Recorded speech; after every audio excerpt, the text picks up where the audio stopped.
مشہور واقعہ ہے، ایک مرتبہ رابعہ بصریہ کے ہاں مہمان آئے۔ اب گھر میں کچھ نہیں تھا کھانے کھلانے کے لیے، تو کچھ دیر کے بعد دروازے پر دستک ہوئی۔ رابعہ بصریہ نے خادمہ کو کہا کہ جاؤ دیکھو کون ہے۔ اس نے کہا جی ایک بندہ آیا ہے اور وہ 9 روٹیاں لے کے آیا ہے۔ کہ نہیں یہ ہماری نہیں ہے، اس کو کہو لے جاؤ۔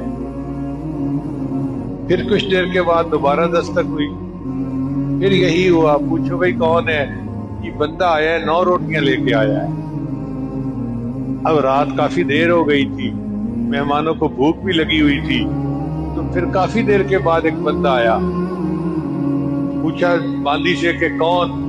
اس نے کہا جی کوئی بندہ روٹیاں لے کے آیا ہے۔ کہ کتنی روٹیاں ہیں؟ کہ 9 روٹیاں۔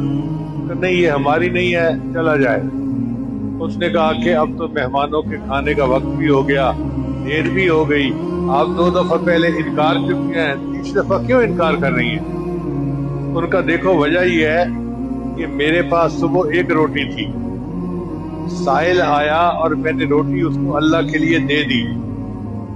اب جب میں نے 1 روٹی دی تو اللہ نے 10 روٹیاں مجھے لوٹانی ہے، اور یہ 9 لے کے آیا، یہ میری نہیں کسی اور کی ہے۔ تو خادمہ نے ہاتھ باندھ دیے، وہ لایا 10 ہی ہے، مجھے بھوک لگی تھی، 1 میں نے اپنے لیے رکھ لی تھی۔